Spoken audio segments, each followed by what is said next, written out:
আপনাদের মঙ্গল কামনা করে আমি শ্রী শ্রী লক্ষ্মী দেবীর সম্পর্কে কিছু কথা বলবো।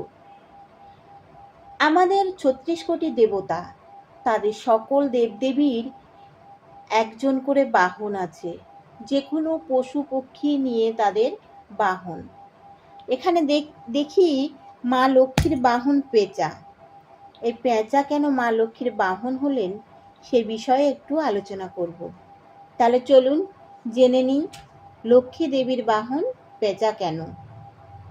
শ্রী শ্রী মা লক্ষ্মীর বাহনটি হলো পেঁচা। মা লক্ষ্মী এমন সুন্দরী আর বাহনটি এমন কদাকার। পেঁচা দিবান্ধ, দিনের বেলা সে দেখতে পায় না। ধনশালী হলেও লোক প্রায়শ অন্ধ হয়ে যায়।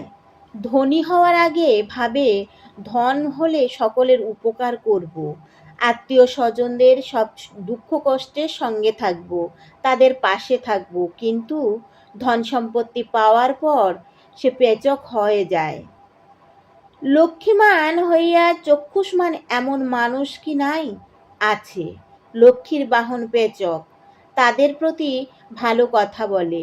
ভাই অন্ধ হও, মিথ্যার পথে ধন আসিবে, চুরির পথে ধন আসিবে, ঘুষের পথে ধন আসিবে।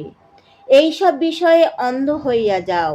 যাহারা এইসব কুৎসিত পথে ধনশালী হইয়াছে তাদের দিকে তাকাইও না। পেচক বলে, আমি যমের দূত। কুপথে যদি ধন অন্বেষণ করো তবে যমের দণ্ড মাথায় পড়িবে। আমার প্রভু যমের চিন্তা করো, মৃত্যুর কথা ভাবো, কিছু সঙ্গে যাইবে না। সুতরাং হীন পথে ধন আনিও না, পবিত্র পথে ধন আয় করো, পবিত্র কার্যে ব্যয় করো। যাহার মুক্তি পথের সাধক পেচক তাহাদিগকে গীতার বাণী স্মরণ করাইয়া দেয়।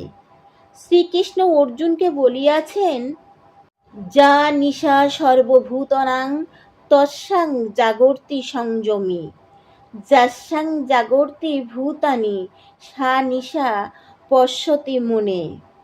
যোগী আর ভোগী জীবের কথা বলিতেছেন। ভোগীর পক্ষে যা রাত্রি, যোগীর পক্ষে তা দিন। ভোগীর যা দিন, যোগীর তা রাত্রি। ভোগী আধ্যাত্মিক বহু বিষয়ে ঘুমন্ত, বিষয়ে সম্ভোগে সজাগ, কিন্তু সংযতেন্দ্রিয় যোগী আত্মিক বিষয়ে সজাগ, বিষয়ের ভোগে উদাসীন, অচেতন তুল্য। পেচক মুক্তিকামী সাধককে বলে, সকলে যখন ঘুমায় তুমি আমার মতো জাগিয়া থাকো, আর সকলে যখন জাগ্রত তখন তুমি আমার মতো ঘুমাইতে শিখো, তবেই সাধনে সিদ্ধি, কৈবল্য ধন লাভ। পরমার্থ ধনাভিলাষী সাধক পেচার মতো রাত্রি জাগিয়া সাধন করো, লোকচক্ষুর অন্তরালে নির্জনে থাকো। লক্ষ্মী মার বাহন রূপে আসন লইয়া পেচকের যে ভাষণ, তাহা বিভিন্ন স্তরে বিভিন্ন প্রকার সাধকের উপাদেয় সম্পদ। জয় শ্রী লক্ষ্মীর জয়।